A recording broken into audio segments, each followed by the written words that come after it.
It's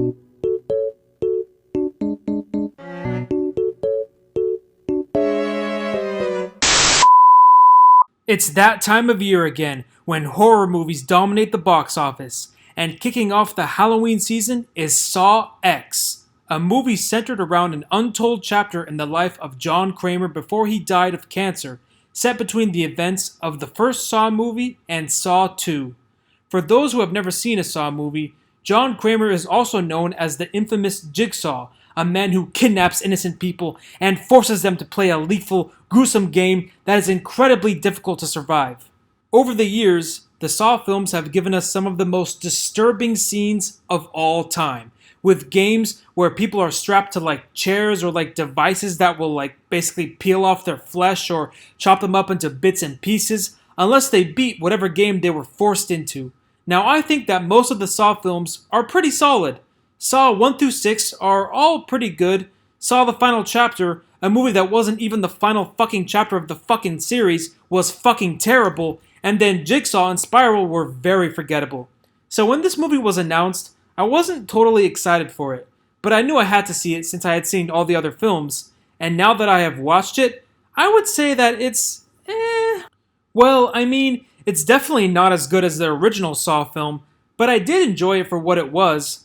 I thought it was smart to make the movie take place between the first and second Saw film so that John Kramer can be brought back into the story without fucking flashbacks and shit like that. And I am so happy that they told a story from a time that takes place before his death instead of bringing him back from the dead in some bullshit ass way.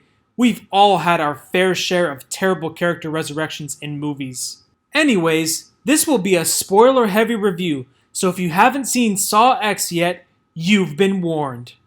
So Saw X starts off with John Kramer dealing with cancer spreading all over his body.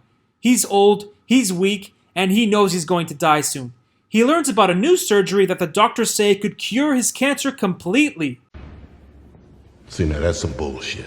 So he goes to Mexico City, and he goes through with the surgery, which is done in this shady ass facility with these questionable doctors.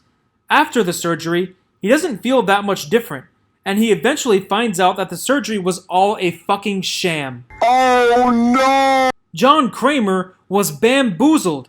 He paid money for a fake surgery, and he didn't even realize it was fake until after it was finished because of how they drugged him during the process. And the rest of the film is pretty much a revenge story. John Kramer kidnaps every doctor involved, as well as the people who acted like they were cancer patients, and anyone else who was in on it. And he puts them all together in a room, and as you would expect, he forces each of them to play a life-threatening game where if you fail, let's just say you won't return home in one piece. What I liked about this movie is the twists. How it is revealed that the surgery was fake, and also the big twist in the end was pretty fucking awesome too. The games were obviously disturbing as fuck, but they were also just as entertaining as the games from the previous films.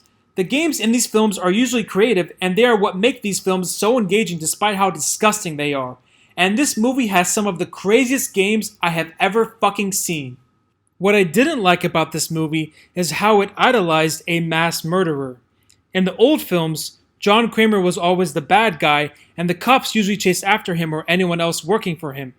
In this movie, it's a bit different. John Kramer is basically the protagonist in this movie. He literally has more screen time in this movie than any other Saw film. And this movie antagonizes the shady fake doctors, making them look like the bad guys. The movie tries to make us feel sympathy for John Kramer. It makes us feel bad for him when he realizes that he has been scammed out of money. And this is the problem. No one should ever feel sympathy for Jigsaw.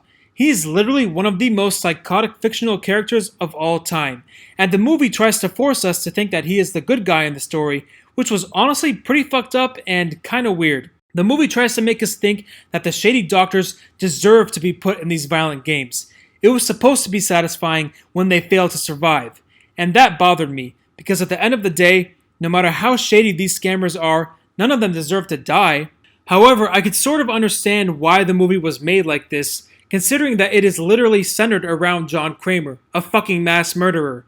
And the movie makes it very clear that you should never mess with a mass murderer. If you scam a fucking serial killer, then you're fucking asking for it, bro. I don't know what else to tell you. But at the end of the day, I never felt sympathy for Jigsaw. He is a terrible person, and nothing will ever change that. And sure, it was kind of cool to see him get his revenge on these shady people, but what he does to them should never be justified as a good thing, and the movie sort of makes you feel as if it is a good thing that he is doing this, which is quite problematic. Now, obviously, as everyone knows, John Kramer usually targets these types of people who are scammers or people who fuck other people over. So I guess, even though it was wrong for the movie to make us feel satisfied when he kidnaps these people, this was still totally in character for him. This is exactly what he would do to people like this, especially when he himself was the guy who was fucked over. So for the most part, it ultimately made sense for the story. It was just kind of stupid that the plot of the movie tried to make us side with him. But aside from all of those flaws, this story featured a unique take on the Saw franchise. I'm gonna give Saw X a solid 6 out of 10. As always, thanks for watching, and please like and subscribe for more movie reviews.